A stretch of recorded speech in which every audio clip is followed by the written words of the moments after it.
Toda a Escritura Sagrada é inspirada por Deus e é útil para ensinar a verdade, condenar o erro, corrigir as faltas e ensinar a maneira certa de viver. Isso para que o servo de Deus esteja completamente preparado e pronto para fazer todo tipo de boas ações.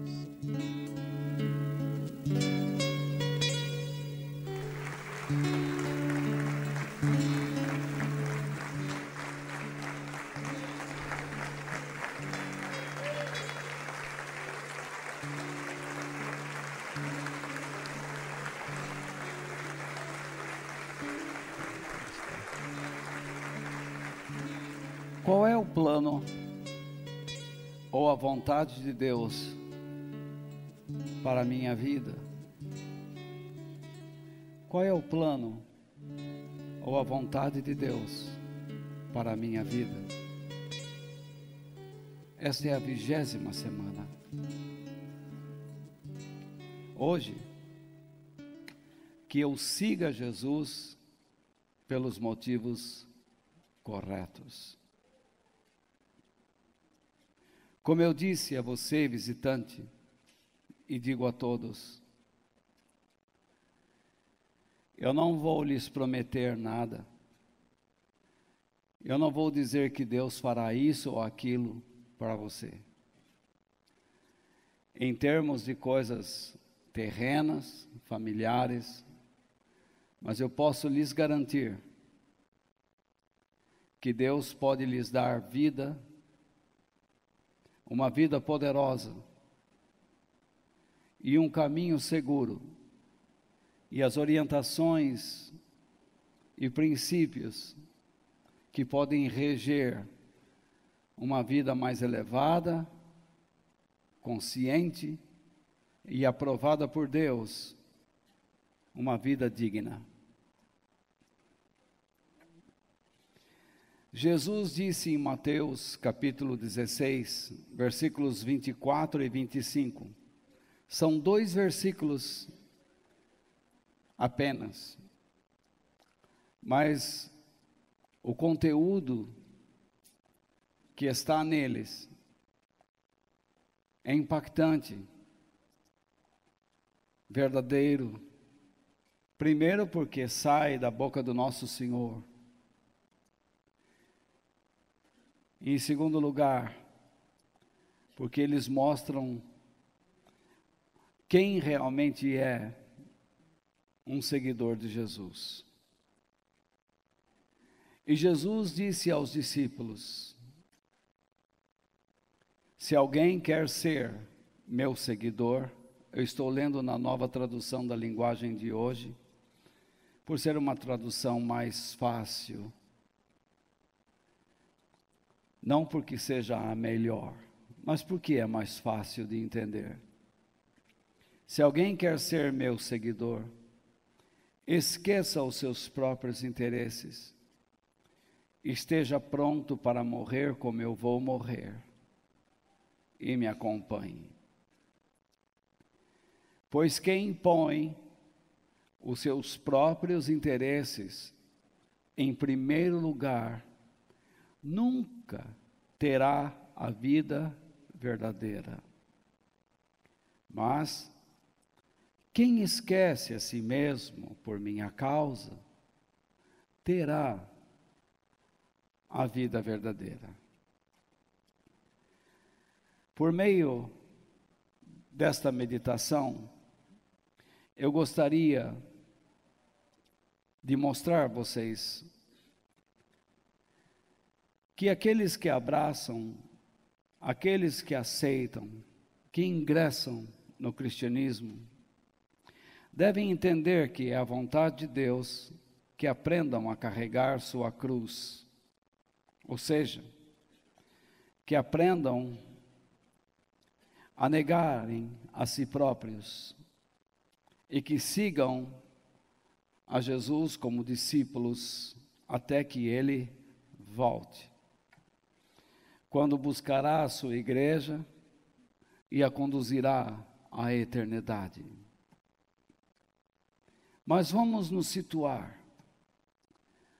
As palavras de Jesus neste texto se referem a um momento em que Ele declara aos seus discípulos que Ele teria que ir para Jerusalém, onde seria preso, torturado e morto pelos líderes religiosos, mas que no terceiro dia ressuscitaria.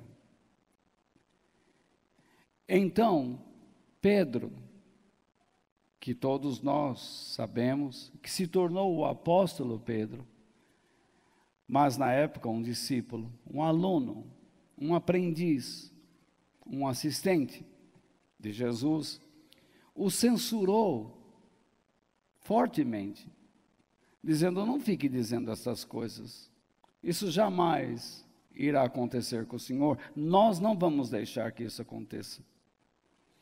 Então, Jesus o censurou com veemência, pois Pedro não percebia que estava agindo pela influência de Satanás. Por isso Jesus disse: para trás de mim, Satanás. A palavra Satanás não é um nome próprio, mas é uma designação a todos aqueles que se opõem aos planos de Deus. Por exemplo, você começou a namorar com uma moça ou um rapaz, e você não quer construir um relacionamento nos moldes de Deus, você está agindo pelos princípios de Satanás, porque você está se opondo ao modo como Deus quer construir um relacionamento perene. Se dentro da sua casa você não quer respeito e não quer dialogar,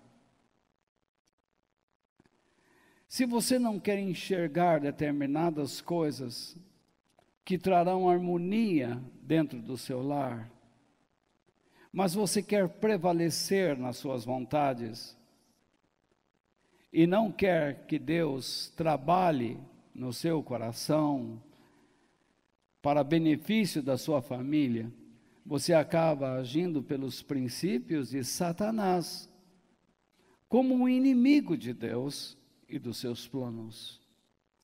Se eu, em vez de ensinar a verdade, procuro alimentar sua mente com falsas esperanças, ou então dou a você uma crença que você pode ser feliz nesta terra, mesmo acreditando em Deus, confiando nele, você vai ser feliz nesta terra, eu estou agindo pelos princípios de Satanás. Porque não foi isso que Jesus ensinou em momento algum. Ele disse que neste mundo nós não vamos encontrar felicidade, mas só tormento. Que a felicidade está em fazer a vontade de Deus. Se eu não ensino essas coisas, eu estou ensinando princípios satânicos, que contrariam a vontade de Deus. Entende? A mesma coisa que o termo diabo não é um nome próprio. Nós designamos este ser para ter esta denominação, diabo e Satanás. Mas isso, ou esses dois termos, não são nomes próprios para este ser. Sequer conhecemos o nome que Deus deu a este ser. Ele deveria ter um nome no céu, assim como Miguel, que é um anjo, um arcanjo, Gabriel, que também é um arcanjo. Ele deveria ter um nome, mas Deus não quis que nós conhecêssemos, porque este nome que Deus deu foi dele retirado, e ele ficou conhecido como o inimigo de Deus, Satanás, e o acusador dos irmãos, diabo. Deus deu um nome para cada um de nós, e a minha luta, e a minha esperança e o meu esforço é que este nome que Ele deu a mim nunca seja retirado, que eu possa chegar ao céu e conhecer o nome que Deus me deu. Eu me conheço nesta vida por Walter, o nome que meu pai, minha mãe e meu pai me deram. Mas quando eu me entreguei a Jesus, eu recebi um novo nome, que está numa pedra branca. E quando eu chegar na eternidade, eu vou conhecer esse nome.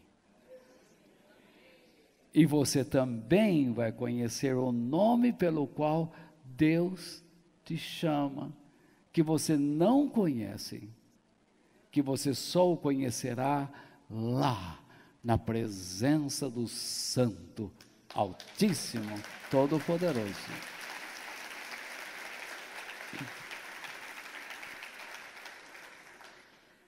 Mas nós precisamos, antes de tudo, entender o nosso versículo, ver o que Jesus estava querendo dizer nestas palavras. E então, eu o coloco ali. Jesus disse aos discípulos: se alguém quer ser, veja bem, se alguém quer ser, ele está se referindo a quem? A todos aqueles, a todos que, ou então, aquele que se propõe, que está determinado, que pretende ser o quê? Meu seguidor. E o que é um seguidor? É um discípulo, é um aluno, correto?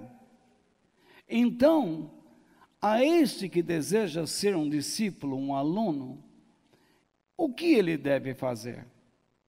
Que se esqueça, não é? Que esqueça os seus próprios interesses. Isso muita gente não entende, eu vou explicar depois. Mas por ora, que negue-se a si mesmo, correto?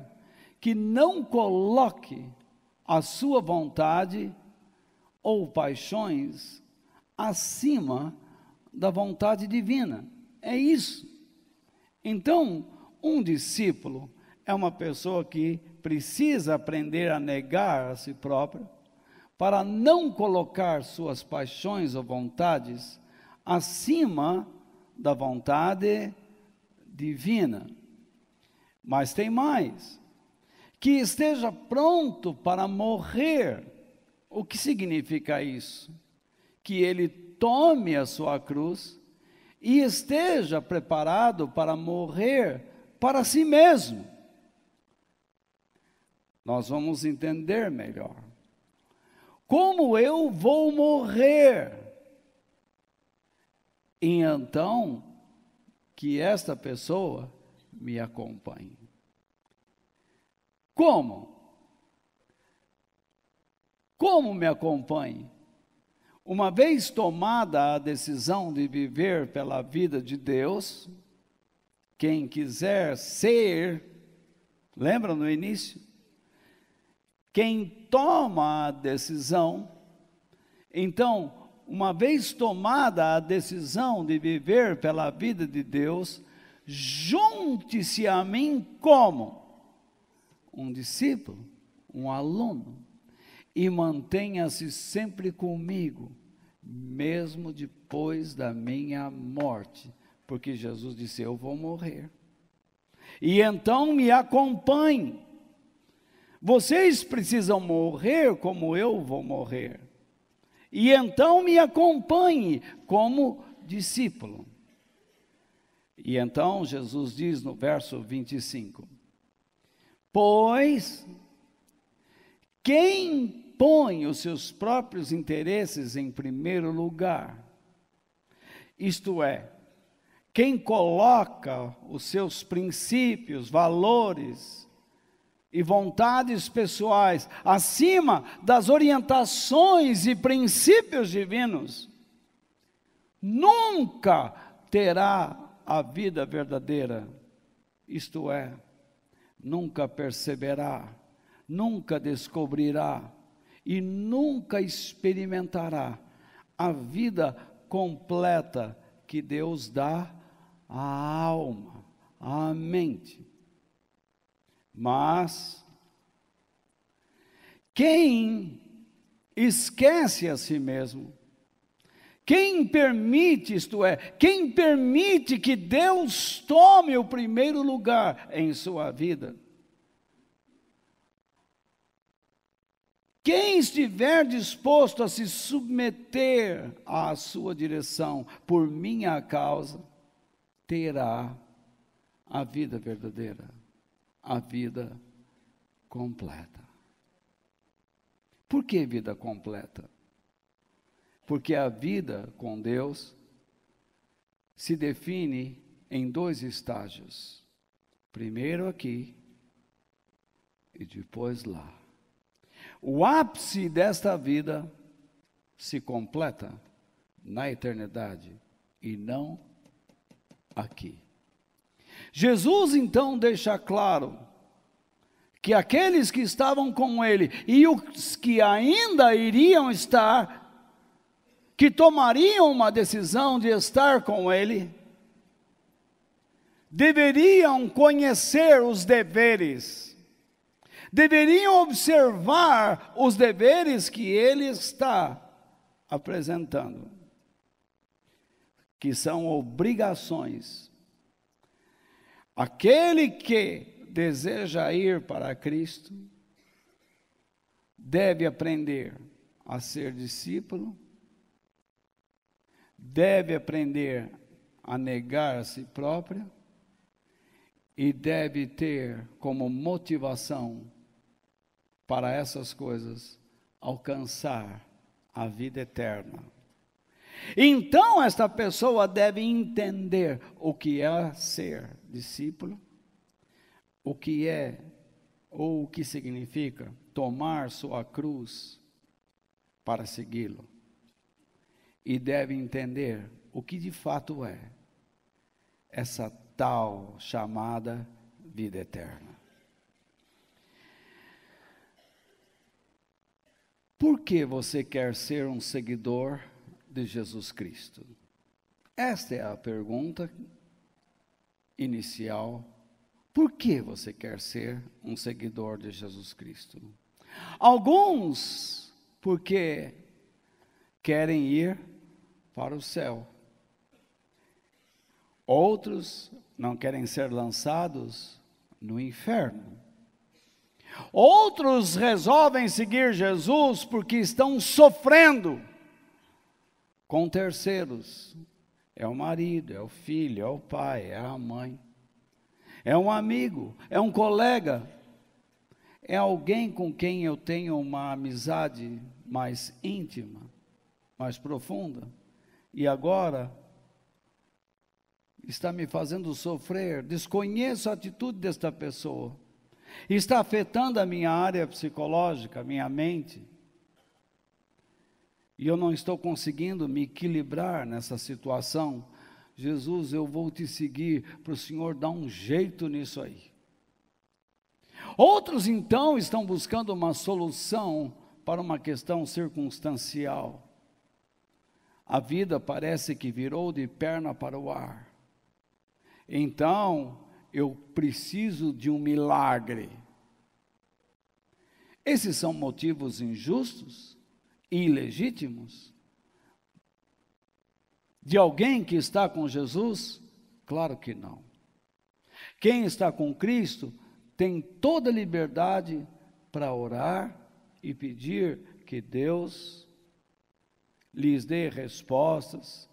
Eles podem pedir milagres, eles podem pedir a cura, podem pedir soluções.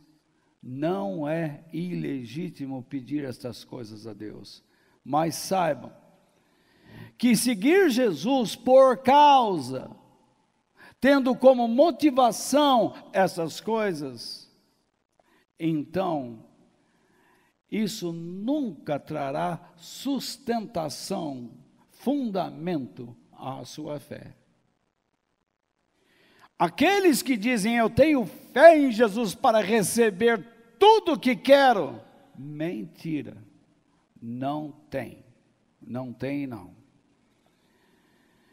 Veja só, meu irmão, esta semana nós tivemos uma perda terrível em nosso meio. Eu estou profundamente entristecido até agora. A Isabel, a Bianca e a Nenezinha, a Rebeca, a Roberta, foram para Penápolis visitar seus familiares e no retorno, na ida, o carro em que estavam entrou na traseira de um caminhão e ele entrou e ficou apenas meio metro, se muito, para fora. Na hora, nossa irmã Isabel, que ficava sempre com a sua netinha no colo, que eu sempre brincava com ela, dizendo, você é coruja, uma vovó coruja, faleceu na hora. A netinha, depois de algumas horas, e a Bianca está aguardando a posição médica, mas boa parte de seu cérebro está danificado. Eu pergunto, eles estavam errados em irem visitar seus familiares em Penápolis? Deus sabia que isso iria acontecer? Da forma que iria acontecer? Eu pergunto a vocês, foi o diabo? Vamos ser honestos. Deus é onisciente? Ele não sabia? Você poderia orar, ó Senhor, eu vou pegar esse carro agora, me proteja de todo o mal. Sempre fazemos isso. E por que isso aconteceu? E da forma que aconteceu? Uma tragédia. Eu ontem, naquele funeral, vi a vovó e aquele bebezinho com a mãozinha sobre o peitinho. E você está desfrutando da sua criança, do seu bebê agora. Aquela mãe que está ainda em coma, gostaria muito de estar educando a sua filhinha. Ela foi apresentada há poucos dias atrás. Todos nós sorrimos com a beleza e a inocência, a ingenuidade daquela criança. A avó Isabel estava tão feliz. A mãe, nem se fale. Eles estavam envolvidos no trabalho do Senhor, sabiam? E de repente, tudo isso acontece. Se nós pensarmos na maneira tradicional de pensar, Quem está envolvido na obra de Deus, quem é fiel a Deus, está livre desses males, porque o Salmo 91 diz assim. Então todo mundo tem que crer assim. No entanto, existem palavras na Bíblia que, quando mal interpretadas, trazem um engano muito sério, geram crenças erradas. Quando você olha um homem na Bíblia dizendo o Senhor é isto, ele está fazendo uma declaração da sua experiência. Eu já li vários livros sobre o Salmo 91. Aquele que habita no esconderijo do Altíssimo, à sombra do Onipotente descansará. O Senhor o livrará. Por que não livrou? Me responda. Nesses livros eles falam de muitas experiências de livramento de Deus, inclusive de um soldado. Eu estava lendo e um soldado na guerra,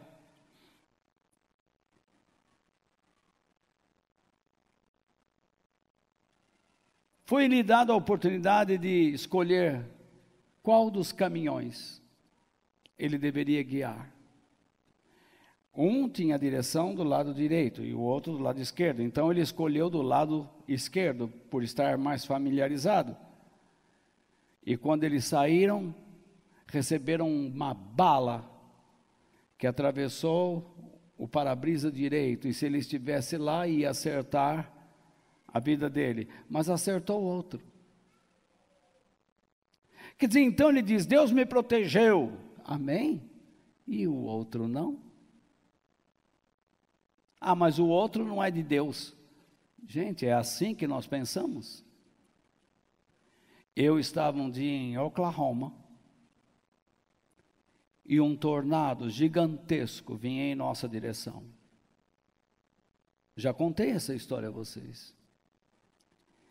E todos nós começamos a orar. A igreja antes disso estava pegando fogo.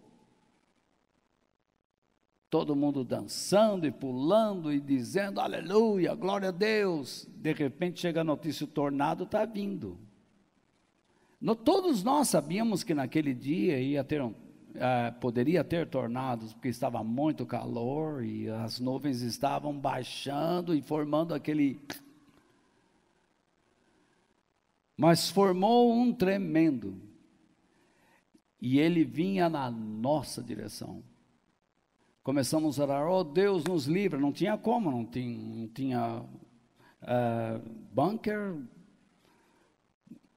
a não ser que você pegasse os carros e começasse a dar no pé. Alguns fizeram isso. E então o tornado mudou sua rota e todos aplaudiram a Deus.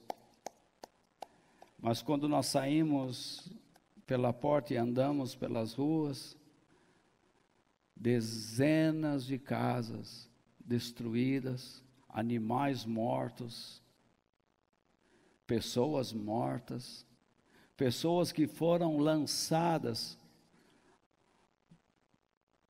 por muitos metros de onde estavam, caíram estateladas, todas quebradas, desconjuntadas, devido ao forte vento de um tornado. Parece um trem, um barulho assustador. E eu perguntei, Deus nos livrou, esse é o testemunho que muitos estavam dando. Glória a Deus! Mas ninguém estava preocupado com aqueles que morreram. Por que Deus nos livrou e outro não? Só existe uma explicação. Não é porque eu sou melhor do que eles. É porque Deus tem planos. Só isso. Deus tem planos. Ah, então, eu já ouvi pessoas aqui dizendo, do jeito que você ensina, não precisamos orar. Quem disse? Você tem que orar muito pela sua vida, para que você seja uma pessoa submissa, tá? Para que você seja uma pessoa submissa, uma pessoa honesta, para que você, sabe, consiga levar as pessoas a palavra da verdade àqueles corações. Tem muito que orar. Você tem que orar pelo próximo, para que Deus possa, de alguma maneira, preparar aquele coração para receber a palavra de Deus, mas você não consegue forçá-lo em nada. Certa vez Pedro disse: Senhor, nós abandonamos tudo, deixamos tudo para te seguir, e o que nós vamos ganhar com isso? Desde a infância, nós aprendemos esse sistema de troca. Eu faço alguma coisa, e o que você vai fazer por mim? Nós queremos viver nessa reciprocidade. Nós determinamos o valor que temos por uma pessoa pelo que ele nos dá, ou nos faz. Algumas pessoas se sentem assim, pequenos demais, porque Deus não lhes dá o que eles querem, ou o que acham que merecem. Então eles dizem assim: bom, Deus não me quer, não dá o que eu quero, eu vou embora. Ou vocês nunca viram isso?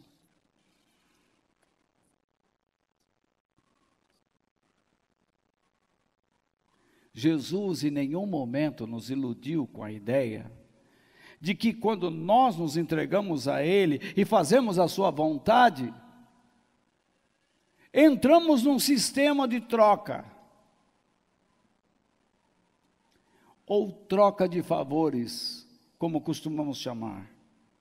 Eu não coloquei esse texto aí, mas vocês têm diante dos seus olhos, pelo que vejo, muitos já imprimiram, ou têm no seu celular. Em Marcos capítulo 10, versículos 28 ao 30, não sei se vocês querem ler. Mas eu já mandei de antemão a vocês, e muitos imprimiram as minhas notas. O que é que Jesus disse para essas pessoas, mas antes o que Pedro disse? Veja, Senhor, nós deixamos tudo e seguimos o Senhor. Jesus respondeu: eu afirmo a vocês que isto é verdade. Aquele que por causa de mim, do evangelho, deixar casa, irmãos, irmãs, mãe, pai, filhos ou terras, agora é que está, receberá muito mais ainda nesta vida. Então alguns pregadores dizem assim: está vendo? Só que eles, olha o que Jesus disse: receberá 100 vezes mais casas. Alguém aqui recebeu mais de 100 casas? Eu recebi. Eu tenho mais de 100 casas. Quando eu olho para vocês, eu vejo mais de 100 casas que Deus me deu. É isso que ele está dizendo aqui.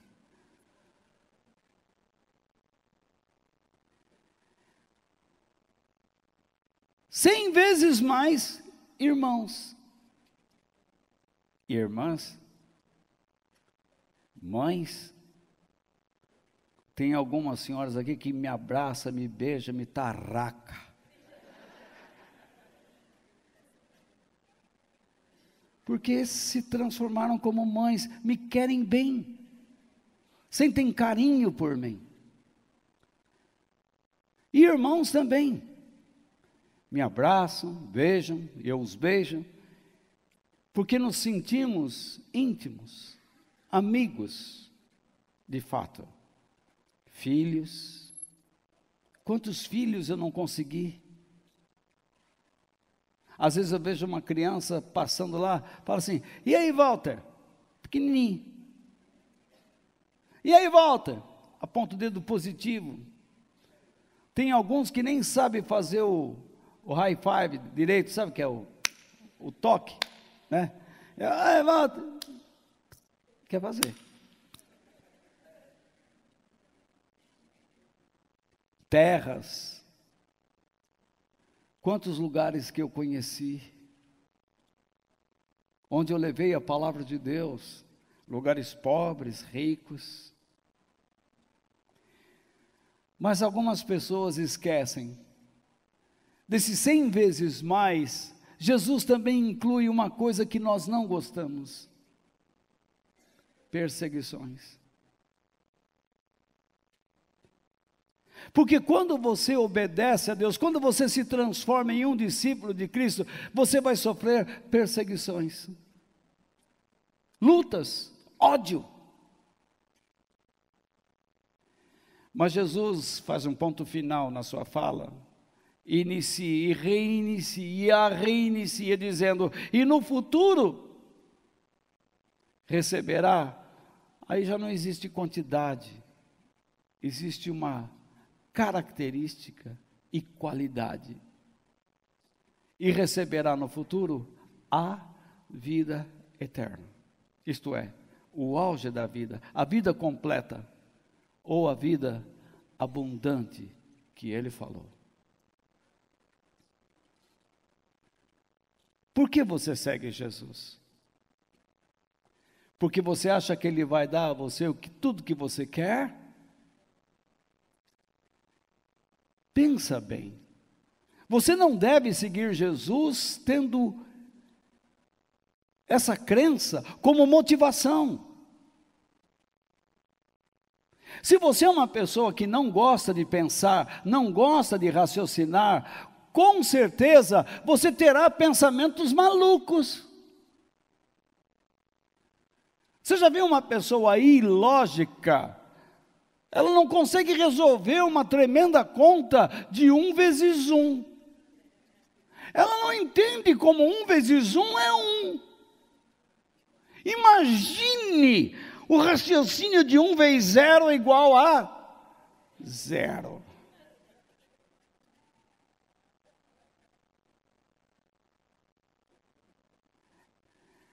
Ela vai dizer: isso é coisa do demônio.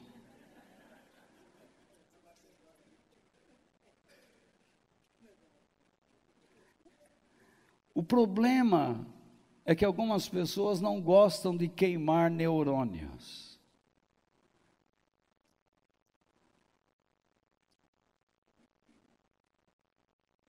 Alguns os mantêm na incubadora. Outros pensam que ainda alguns deles ressuscitaram. Jesus não prometeu nada de benefício particular, de bem-estar terreno a homem algum. Jesus sempre fala para nós: vá trabalhar, vai cuidar da tua família. Ele não nos proíbe de termos interesses pessoais. Ele não nos proíbe de pedirmos a Deus ajuda. Mas Ele diz que nós devemos segui-lo como discípulo. E a segunda pergunta: você entende o que é ser um discípulo de Jesus? Um discípulo verdadeiro é aquele que ouve, é aquele que aprende, é aquele que obedece o seu mestre. Esse é o discípulo. Quando você vai numa escola, você senta no banco, você faz o quê? Joga papel mascado na parede? Vira e fica batendo papo com o colega enquanto o professor fala? Hoje em dia é assim. Eu vim aqui, mas não estou interessado na aula, vou bater papo. E se o professor fala assim: não, mas você está errado, ó. Se falar mais uma vez, te quebra a cara. O professor fala: meu Deus. Foi isso que o Estado nos deu. como educação. Na verdade, o princípio socialista é esse mesmo, é destruir a família. Basta você pesquisar na internet, você vê os planos de Marx e de Engels, e você vai ver que eles querem destruir realmente o ser humano. O propósito é destruir.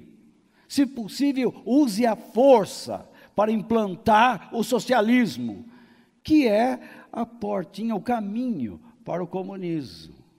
Vai lá.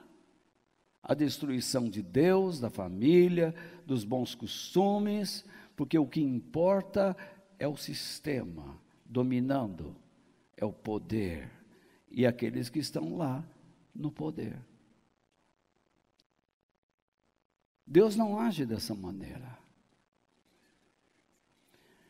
Enfim, você senta numa escola para ouvir. Mas não é só ouvir, você vai ouvir o quê? O que você tem que aprender. E o que você aprende, você pratica por meio da obediência. Então, quando Jesus está falando de você ouvir, ele está falando que você tem que tomar cuidado. Lembra do que nós falamos? Tome cuidado com o que você ouve e de quem você ouve, porque o mundo está inundado de mestres que disputam ouvintes.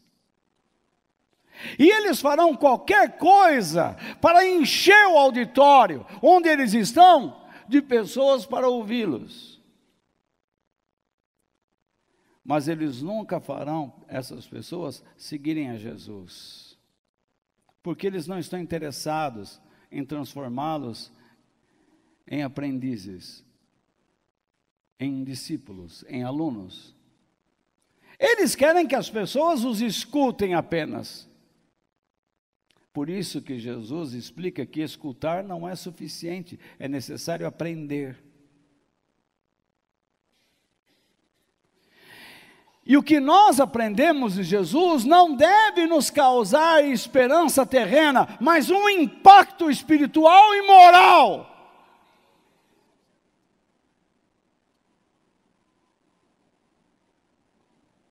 O meu relacionamento com Deus está correto, a minha vida moral é elevada, o modo que eu estou namorando e vivendo é moralmente elevado, agrada a Deus. Ouvir Jesus não é suficiente. Então, uma pessoa que é impactada por aquilo que ouve e aprende, quer colocar em prática o que aprendeu, porque ele sabe que a obediência não é opcional. Se você está num teste da sua escola e recebe aquela folha com ABC, não coloque um X ou um visto em alguma daquelas letrinhas, simplesmente assim, não quero. Você está reprovado, porque a desobediência, ou melhor, a obediência não é opcional. Você está aqui, ó, você vai ser provado. Se você não ouviu, não aprendeu. Se não aprendeu, não consegue fazer. Então, quem não ouve o Evangelho de Jesus, não consegue aprender ou compreender o que ele ensina. E por isso não consegue obedecer, não quer obedecer, porque acha que é bobagem. Eu estou cansado de ouvir pessoas dizendo assim, é chato estar na igreja. Você precisa entender por que deve estar. Por isso, seguir Jesus por impulsos interesseiros é uma bobagem. Porque quando Jesus nos chama, Ele nos chama para ouvi-lo, para aprender dele e obedecê-lo, com a finalidade de expressar a sua imagem e semelhança, por meio das nossas ações. É isso que ele está dizendo. Deus nos criou a sua imagem e semelhança. Perdemos isto e dizemos: como faremos isto? Como teremos isto? Fazendo o que Jesus manda, imitando Jesus. Então, quando nós agimos à imagem e semelhança de Jesus, agradamos a Deus. Por isso Jesus disse certa vez aos seus discípulos, após tê-los ensinado sobre as bem-aventuranças, ele disse lá, em Mateus, capítulo 5, verso 16, e eu coloco aí para vocês: assim também, a luz de vocês deve brilhar. Que luz é esta? Que luz é essa que deve brilhar? O que vocês aprenderam e compreenderam do Evangelho deve ser refletido. É isso que ele está dizendo. A luz de vocês, o que vocês aprenderam e compreenderam, deve ser refletido. Eu não estou tentando melhorar a Bíblia aqui, de forma alguma. A Bíblia é perfeita, mas eu estou tentando dar a você um sentido mais amplo do significado do texto, para que você consiga entender, em termos práticos, onde Jesus ou qualquer pessoa de Deus quer chegar. E então ele diz: para quê? O que significa este para quê? Significa, e como resultado disso, como impacto disso, os outros vejam, isto é, percebam, descubram, pelo discernimento da razão. As pessoas, eles estão olhando para nós. Eles olham para vocês que namoram, e se vocês têm um namoro vergonhoso, eles dizem assim: essa é do nosso pasto.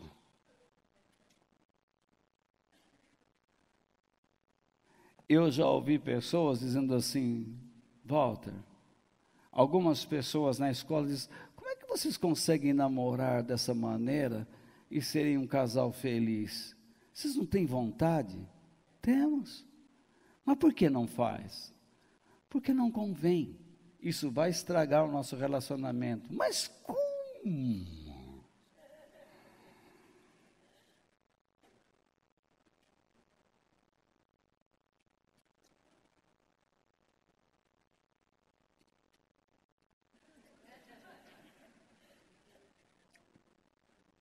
Jesus então lhe diz, para que os outros vejam as coisas, vejam, para que os outros vejam as coisas boas que vocês fazem. Isto é, as pessoas devem perceber que elas, as coisas boas, são úteis, excelentes, trazem vida.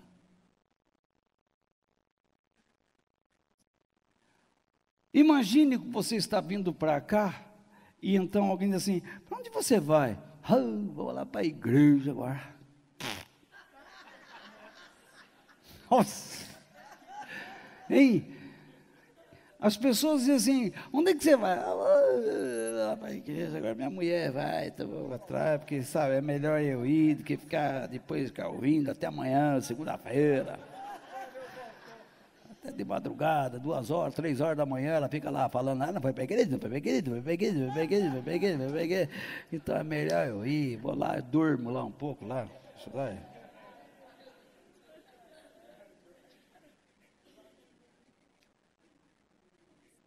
Minha mulher que é crente, eu não sou nada.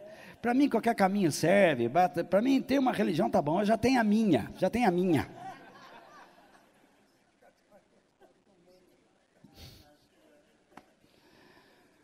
Bom, Imagine uma pessoa ver você indo assim. Vai dizer, esse é um coitado. A mulher desse cara aí é uma víbora. É uma jararaca.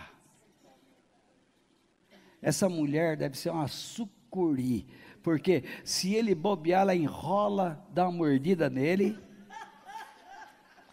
Ela morde ele, porque a sucuri é assim, quando ela ataca, ela morde você, e depois ela fixou a boca, aí ela vem com o corpão dela assim, ó, e dá um laço, um aperto, e quebra os ossos.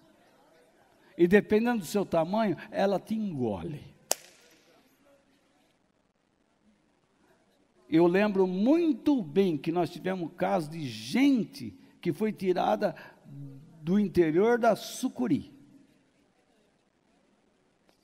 Homem, não era só criança não. Bezerro, a bichona engole. E a jiboia engole outros menorzinhos, que é o mesmo processo. Não tem veneno. Ela morde, fixou, enrola e aperta e vai quebrando. Vai asfixiando você. O animal faz assim, já é. Imagine você, uma pessoa olhando o modo como você aparece aqui. Isso aqui para você deveria ser um prazer. Se não é, você vem por quê? Qual é a tua motivação de vir aqui? Se a tua doutrina não lhe dá vida, se a palavra de Deus não lhe dá vida, então você está com a doutrina errada.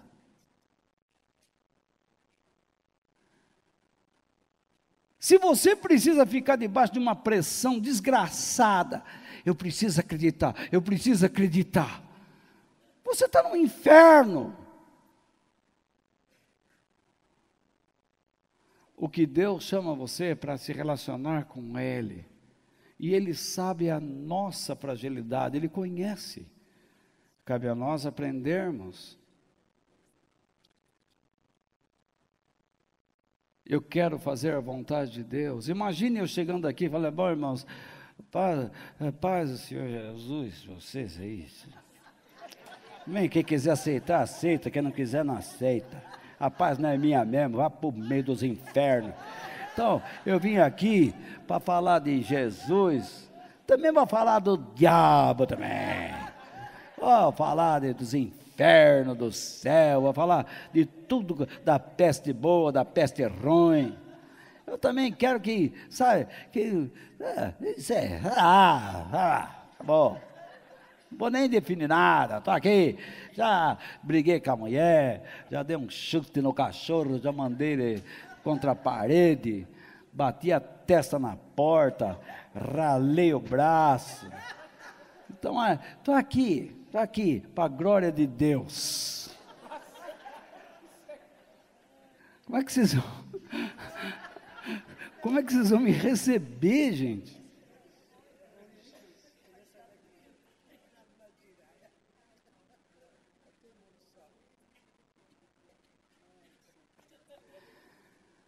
Não é possível.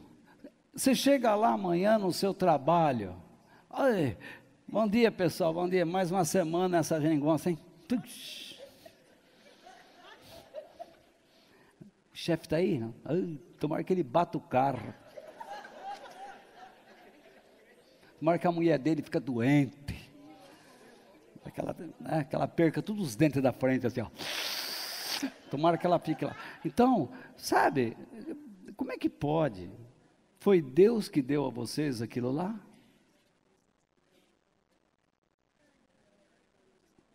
A pessoa não consegue, tá vendo? Aí a moça vai no cabeleireiro e fala assim, e aí, tudo bem? Como é que está em casa? Aguentar aquele sapo barrigudo. Aguentar aquele mau hálito. Quando ele chega à noite, fala assim, olá. Na cama, se ele falar isso debaixo do cobertor, meu Jesus, até as minhas células morrem.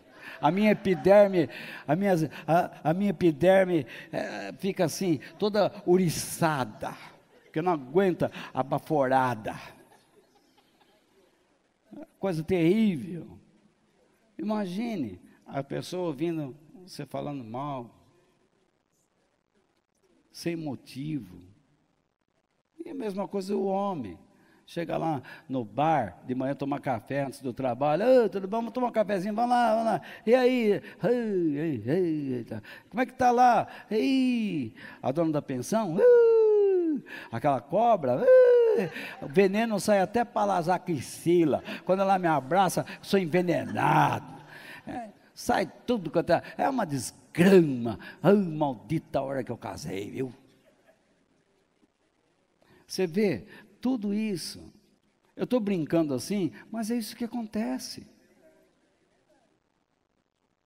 E acontece com muitos que estão aqui.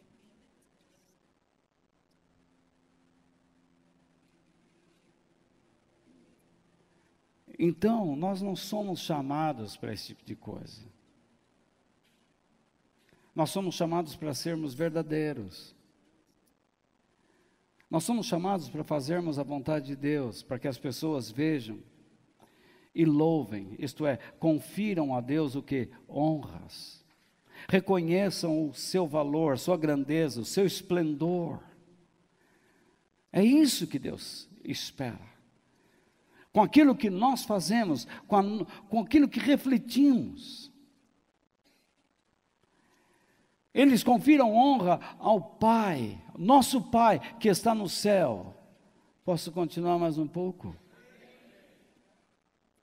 Jesus, enquanto ser humano, viveu para expressar a glória de Deus e nos deu o exemplo. E nós, à semelhança dele, devemos viver a sua imagem e semelhança. Mas para que isso aconteça, é necessário que nós aprendamos a carregar nossa cruz, a negarmos a nós mesmos. E a terceira pergunta: você entende o que é negar-se a si mesmo, ou carregar a sua própria cruz? Primeiro eu falei, por que você quer seguir Jesus? Porque você está disposto a ser um discípulo? A negar-se a si próprio? A ser motivado a ir para o céu? Falei o que é um discípulo. É alguém que ouve, aprende e obedece. Mas o que é negar-se a si próprio? Muitos ainda insistem em afirmar que carregar a cruz é um sofrimento que eles têm. Eu coloco um exemplo de um pai, ou de uma mãe, ou dos pais, dizendo, nosso filho está dando muito trabalho, mas o que vamos fazer? Se essa é a nossa cruz? Ou vocês nunca ouviram falar isso? Meu marido lá em casa está um problema, viu? Mas é a minha cruz, é a cruz que eu carrego, aquele homem lá. Outros homens dizem, a cruz que eu carrego é a minha mulher. Alguns casais dizem, a cruz que eu carrego é a minha sogra. Cada vez que aquilo vem, vou te falar, viu? Nem a descarga do banheiro funciona. Para você ver que situação. Mas o que significa negar-se a si mesmo? É uma luta constante contra o eu, contra o ego, que é a parte central da nossa personalidade. Quem está em Cristo deve primeiro aprender a lutar contra si mesmo, contra suas vontades, seus impulsos, seus interesses pessoais. Eu vejo muita gente dizendo assim, irmãos, curso de batalha espiritual. Vai um monte de egoísta expulsar demônio. Um monte de gente que não está lutando contra si próprio, se reúne numa oração lá e começa a gritar que nem louco. expulsando o demônio das paredes, da geladeira, de dentro do forno. Tinha um demônio lá dentro do forno. Ih, eu acabei de fazer um bolo agora. Não come não, come não.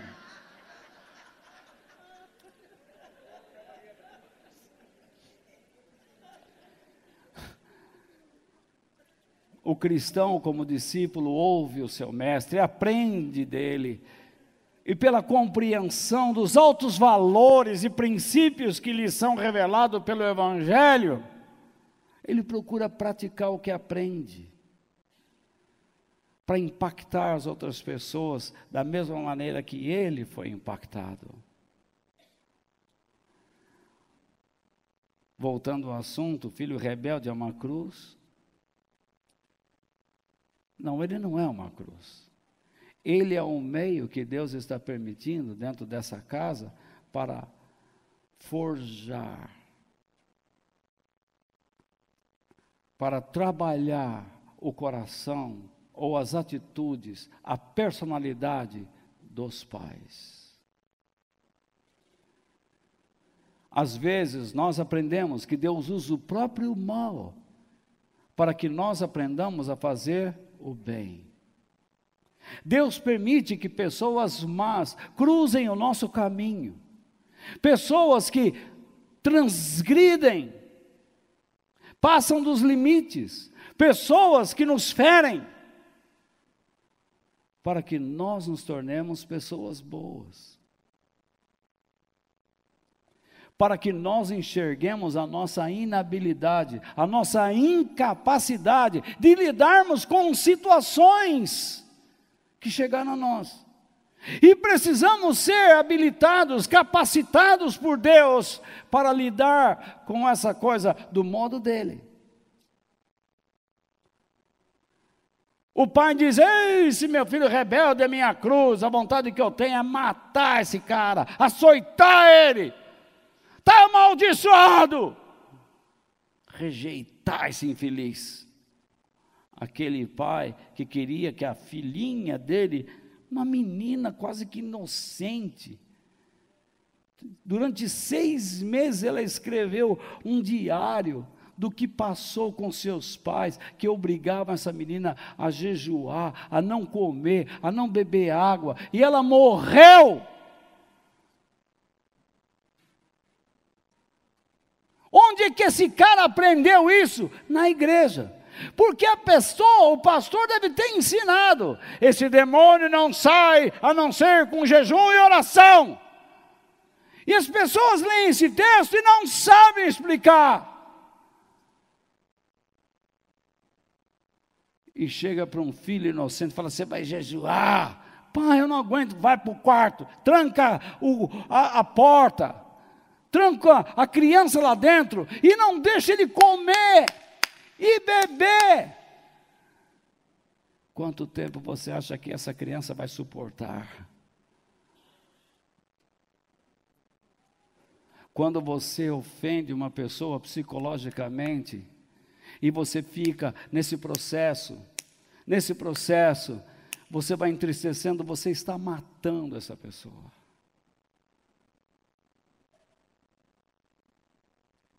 Primeiro você a mata para si mesmo, isto é, você faz com que ela se afaste de você.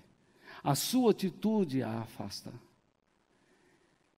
E se ela gosta de você, ela acaba morrendo de tanta tristeza, porque ela prefere sofrer o mal do que fazê-lo. Porque o ser humano gosta de dar o mal, retribuir o mal a quem lhe faz o mal. Você se lembra da história da parábola do filho pródigo?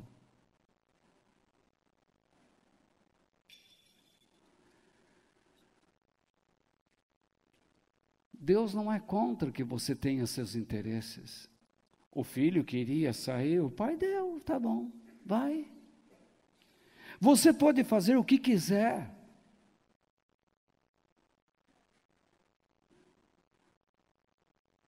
Você pode ganhar sua vida, você pode comprar, vender, fazer negócios, sem problema algum. Você pode namorar, casar, Deus não vai interferir na sua vida. Mas se você colocar os seus interesses acima dos princípios de Deus, você está criando um problema para si mesmo. E depois não adianta buscá-lo, porque você fez tudo errado. Só resta uma saída: arrepender-se. Foi o que o filho pródigo fez. E sofrer consequências. Porque o outro filho começou a dizer: mas como que esse daí volta? E é recebido? Críticas. Baixa a cabeça. Você quer fazer as coisas, você quer alcançar as coisas, Deus não vai proibir. Mas você quer alcançá-las de um modo errado, de uma maneira egoísta, rejeitando os caminhos de Deus. Você faz as coisas e sem pensar se isso trará harmonia à sua família ou não.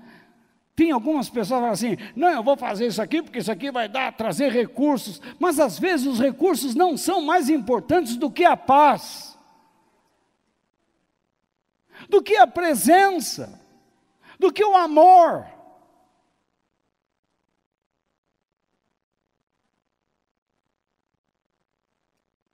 Isso é morrer para si mesmo, é negar-se. O pai que tem o filho rebelde, ele tem que aprender a ter paciência, a ensinar, e ser um exemplo, para que o Espírito Santo possa trabalhar na vida desse rebelde, e então abrir o seu coração. Porque você não consegue convencer pessoas, você mal consegue convencer a si próprio. Você tem dificuldades para convencer a si próprio de que está errado. Eu falo uma coisa aqui, daqui a pouco, daqui a algumas horas, fala assim: será que ele não estava falando contra mim? Aí começa: escuta, você viu o que o Walter falou? Não é assim. Satanás começa a plantar o joio. E não só naquele coração, porque essa pessoa começa a plantar o joio em outros corações, e fazendo da nossa comunhão um inferno. Você que é líder, tem que ser exemplo. Você tem que estar, primeiro, demonstrando o prazer de estar na igreja que você está. Se você começa a falar: não sei, vai embora logo. Porque você está dando mau exemplo. Você tem que ter prazer em estar nas reuniões. Você tem que ter prazer em ouvir o que está ouvindo. Onde é que você vai ouvir isso?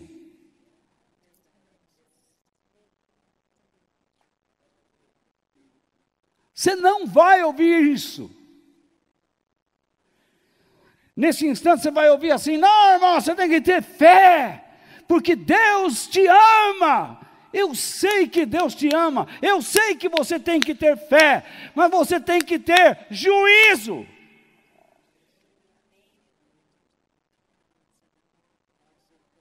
Você não pode seguir Jesus de qualquer jeito. Você tem que seguir pelos moldes, pelas obrigações que Ele demanda. Eu e você.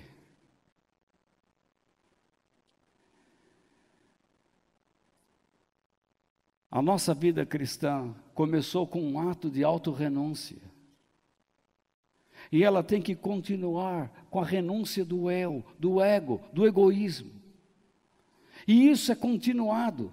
Veja o que Jesus disse em Romanos capítulo 8, versículos 13 e 14. Já estamos terminando, irmãos. Peço que tenham só um pouquinho mais de paciência, ok? Primeiro versículo 13. Porque se vocês viverem de acordo com a natureza humana, isto é, conforme os seus desejos e interesses próprios, sem os critérios divinos, é isso que ele está dizendo. Se vocês quiserem trabalhar, e no seu trabalho começar a se envolver com falcatruas, Se você quer casar e ao mesmo tempo quer se envolver com falcatruas ou envolver coisas misteriosas no casamento, se você quer namorar e de repente você não respeita o relacionamento e não constrói nada, você quer brincar,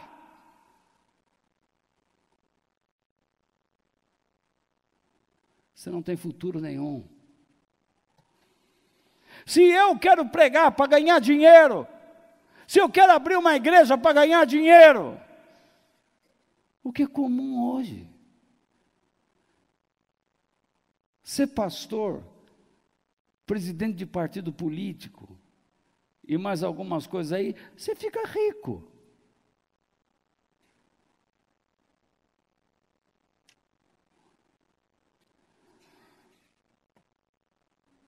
Se vocês viverem de acordo com os seus desejos, vocês morrerão espiritualmente, isto é, vocês ficarão afastados de Deus. Mas se pelo Espírito de Deus vocês matarem, isto é, lutarem contra as suas ações pecaminosas, aquilo que desagrada a Deus, aquilo que Ele não aprova, vocês viverão espiritualmente. Pois aqueles que são guiados pelo Espírito de Deus são filhos de Deus. Não sou eu quem está dizendo, é Jesus. Ou pela vida de Paulo. É o Espírito de Cristo. É Jesus, sim, pela vida de Paulo. É a palavra de Deus. Não se segue Jesus tendo como motivação interesses pessoais. O nosso maior objetivo nesta terra é expressar a pessoa de Jesus, agindo a sua imagem e a sua semelhança. Mas qual é a maior motivação para agirmos desse modo? É porque nós queremos viver com Jesus na eternidade. E você sabe o que é a vida eterna? Tem gente que fala assim, a vida eterna é a vida depois da morte, né?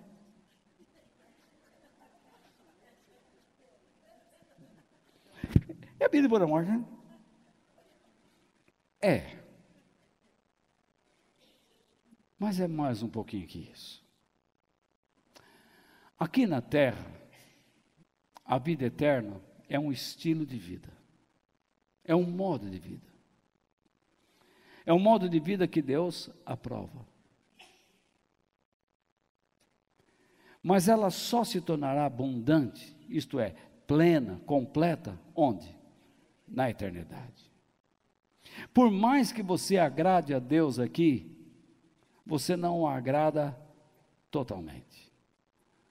Porque você é frágil, pecaminoso. Eu e você. É um esforço muito grande tentar agradar a Deus. Não é fácil. Só Ele tem os seus critérios. Eu me esforço. Eu sei que nunca conseguirei agradá-lo de fato, mas eu me esforço. Eu quero ser uma bênção para vocês. Eu quero transmitir a vocês princípios que os ajudarão na família, no trabalho, no cotidiano.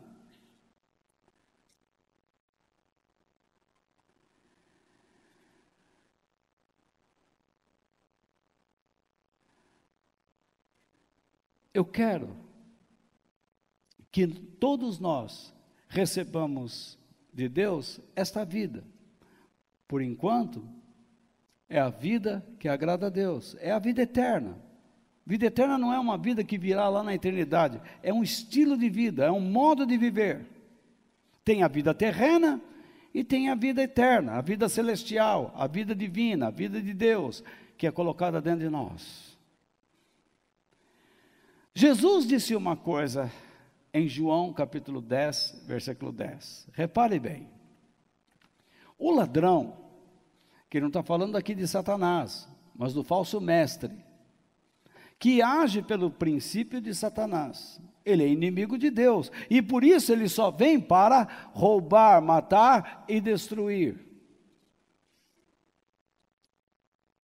Mas, adversativamente, eu vim para que, no entanto, eles vieram para isso, matar, roubar, destruir. Mas, eu vim para que as ovelhas tenham vida. Isto é, olha só, a palavra vida aqui, zoe, no grego, vida real e genuína.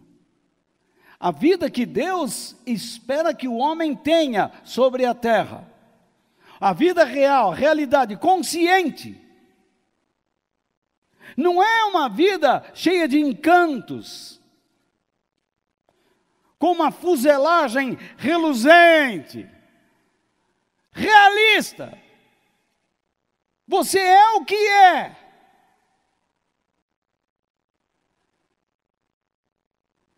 Eu vim para que as ovelhas tenham vida, a vida completa.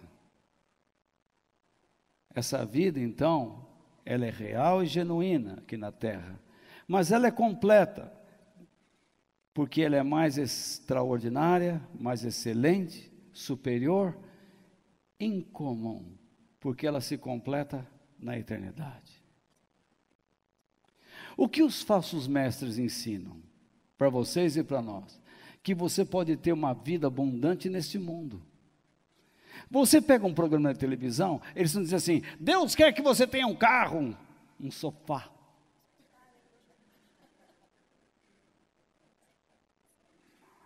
um tablet. Incrível. Você preencher um carnê numa igreja para fazer a campanha: Deus, me dá um sofá, um sítio, um carro, um celular. Para alguns, isso é a felicidade. Porque ele diz assim: agora eu vou no ônibus assim, ó. Não preciso mais, a minha mulher fala, eu fico aqui, ó. Você vai ver a hora que ela falou, o que que eu falei? Ela vai quebrar o celular. Então, a pessoa sente-se feliz com o que ela consegue aqui: emprego, dinheiro, casa, bens, imóveis. Se esquece o que Jesus disse: o que adianta o homem ganhar o mundo todo e perder sua alma?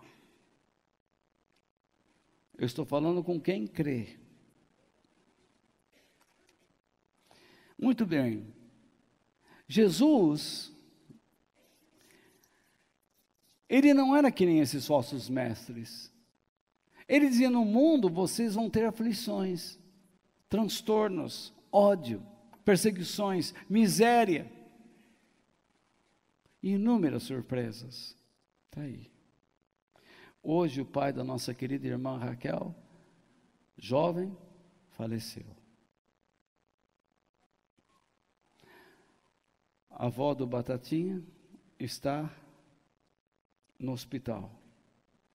A nossa irmã Iaci, essa semana teve AVC. Mas está bem.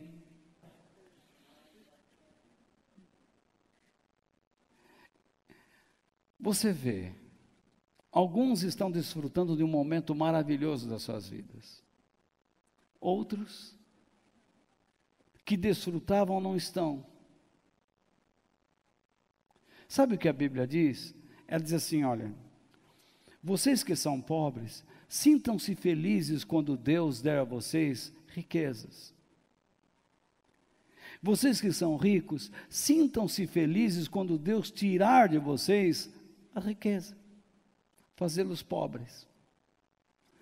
Mas espera aí, Deus, quando faz uma pessoa rica, Ele pode fazer essa pessoa ficar pobre? Pode. Isso está lá em Tiago capítulo 1.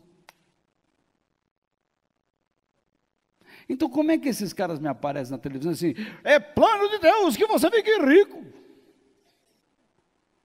É plano de Deus que Ele meta a mão no teu dinheiro, aquele pastor sem vergonha.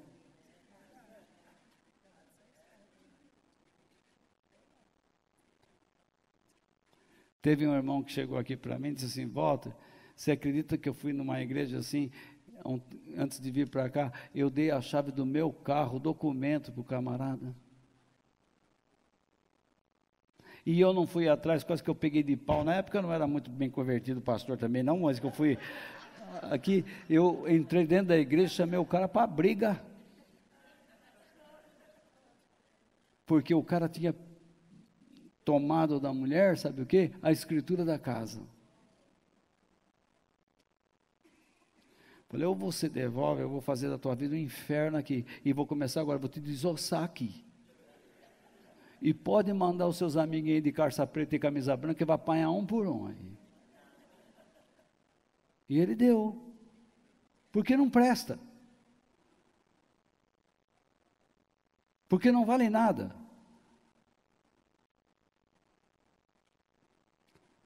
O que é a vida eterna? É a vida em comum, que ultrapassa o sentido de terreno e invade a eternidade. Você vive com o pé na terra, mas a sua mente está nas coisas do céu.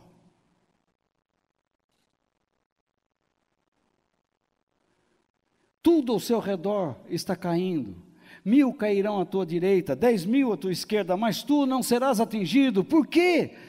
Porque o seu pé está na terra, mas a sua mente, seu coração está no céu.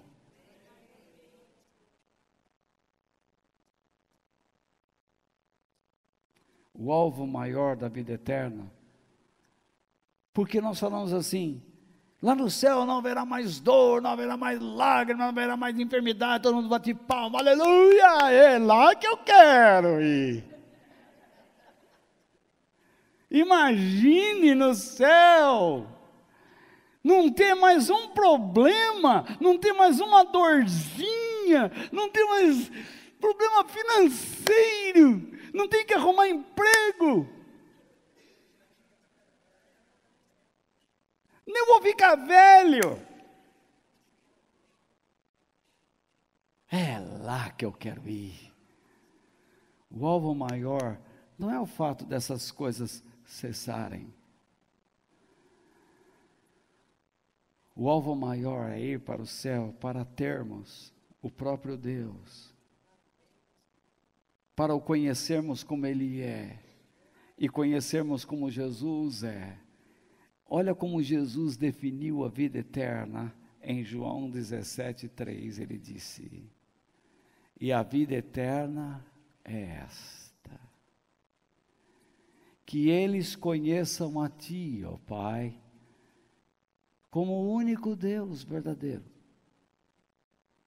Essa é a vida eterna. O alvo é ter um só Deus, saber quem Ele é, o que Ele pensa,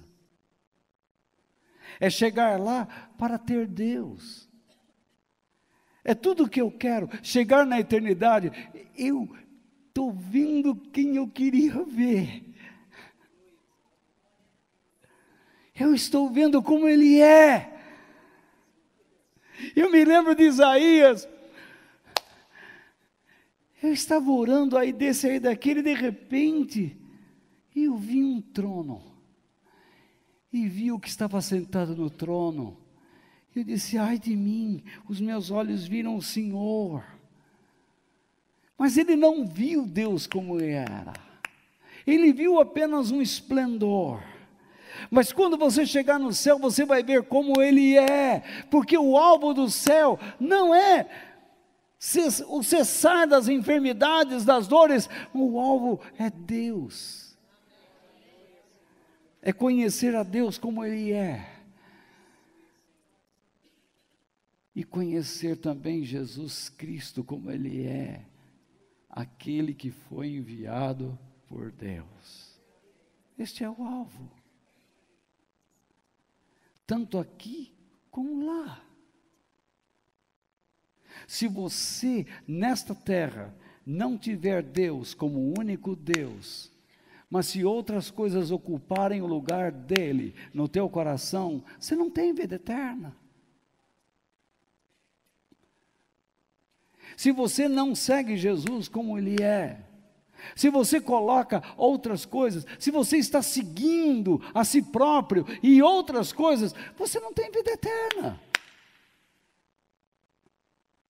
Tudo na sua vida deve seguir Jesus e deve ter Deus como aquele que lhe dá critério. No seu trabalho, nos seus relacionamentos, em tudo. Construa amizades, mas as construa tendo Deus como orientador. E expresse nas suas amizades a imagem e semelhança de Jesus por meio de suas ações. Quer casar? Que case. Mas construa uma família direito. Você quer fazer negócios? Faça. Mas tenha Deus como seu orientador. Você vem aqui na igreja? Venha. Todo domingo eu estou aqui. Domingo que vem eu vou estar aqui. Você não sabe. Domingo passado, a nossa irmãzinha estava segurando o bebezinho. Hoje ela não está mais. Uma tristeza que corta o coração.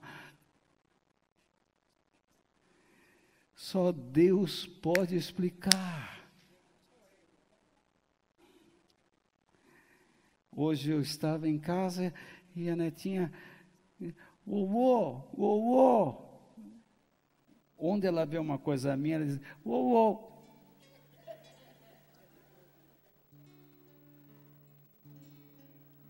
Vovô.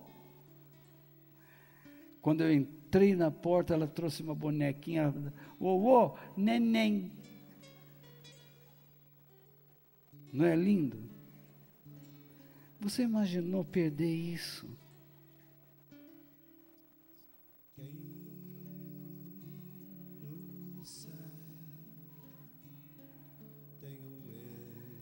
Já imaginou?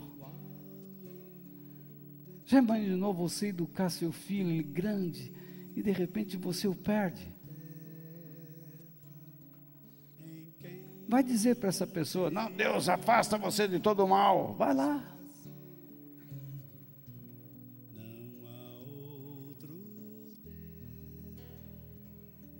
Vai dizer para os parentes dessa criança que foi violentada fisicamente, assim, religiosamente pelos pais, que morreu de fome e sede. Diga para os pais, a resposta disso tudo está em Jesus. Vai lá. Por que esses caras não saem dos seus palcos e não entram nessas casas? Vai lá falar. Entre nos hospitais, vai lá no AC Camargo, onde eu tomava quimioterapia, vai lá pregar. Vai lá impor as mãos sobre os doentes e retirá-los de lá.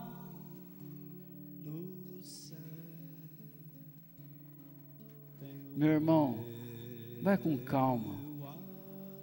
Segue Jesus, ame a Deus, procure conhecer o que Ele quer da sua vida e seja a melhor pessoa que você puder. Mas entenda, tudo o que eu falei hoje são as nossas obrigações, é o que Deus demanda de nós. Aqueles que desejam segui-lo devem observar essas coisas. Que Deus nos abençoe. Amém. Em meu coração, essa minha